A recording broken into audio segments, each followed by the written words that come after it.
Wananchi, kama ambavyo tunafahamu, kutokukata bima katika vyombo vyetu vya moto vina athari kubwa katika maisha yetu ya kila siku. La kwanza ni ukiukwaji wa sheria ya usalama ambayo inaelekeza kwamba kila chombo cha moto lazima kiwe kimekatiwa bima wakati kitapokuwa kinatembea barabarani. Lakini la pili, vyombo hivi wakati vinatembea barabarani kuna ajali mbalimbali zinaweza zikapatikana. Hivyo ukataji wa bima unasaidia changamoto ambazo zimepatikana katika ajali hizo, pamoja na kuweza kulipa fidia au kuchangia yale maumivu ambayo ajali hiyo imeweza kumpata.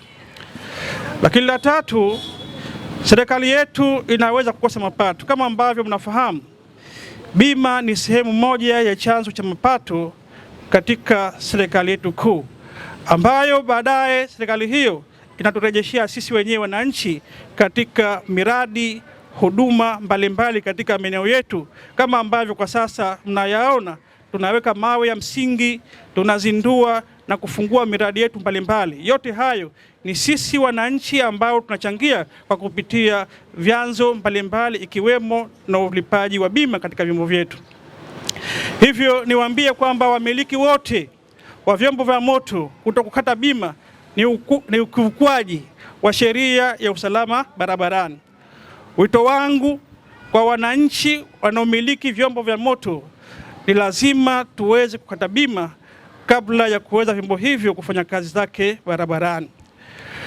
Lakini la pili, kwa niaba ya Mheshimiwa Mkuu wa Mkoa wa Kaskazini Pemba, naomba kuliagiza Jeshi la Polisi la Mkoa wa Kaskazini Pemba kuweza kufuatilia, kusimamia na kupekua bima katika vyombo vyetu vya moto katika mkoa wetu wa Kaskazini, ili kusudi na sisi tuwe ni wale ambao wanafanya vizuri kama mikoa mingine inafanya vizuri.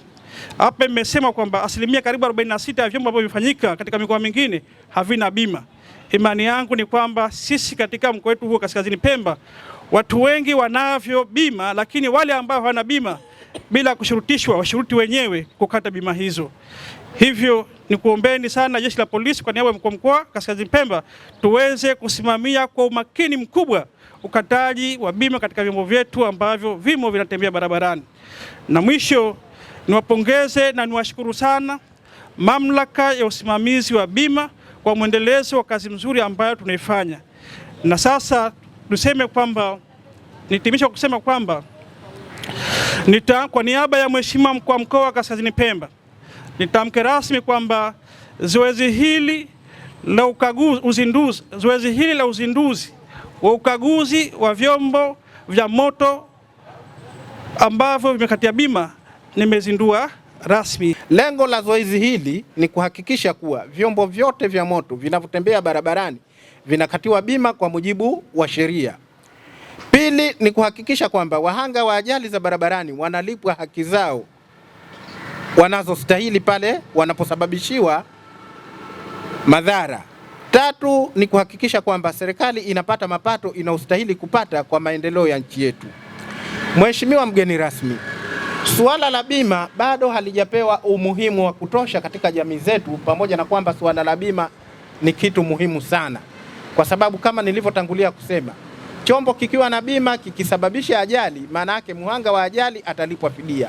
Kinyume chake ni kwamba ikiwa chombo hakina bima na kimesababisha ajali, mhanga wa ajali anakuwa hana fidia ambayo analipwa, na matokeo yake anapata maumivu zaidi, kwa sababu maumivu ya kwanza ni kwamba ameumizwa mwili wake, lakini maumivu ya pili ni kwamba hakuna kitu cha kumfutia machozi. Kwa hiyo Mheshimiwa mgeni rasmi, ni kuombe sana kuwanasihi wenye vyombo vya moto kuhakikisha kwamba wanatembea barabarani wakiwa na bima, lakini pia ni kuombe kulitaka Jeshi la Polisi kuhakikisha kwamba vyombo vinavyotembea barabarani vina bima. Kwa mfano, hivi siku za karibuni tulifanya ukaguzi kwa vyombo vya moto 316. Tuligundua vyombo 178, asilimia 56 tu ndio vyenye bima, lakini vyombo 138, asilimia 44 havina bima. Sasa hili ni tatizo ambalo linahitaji juhudi na ushirikiano wa pamoja kutoka kwa wadau mbalimbali ili kuweza kulitatua.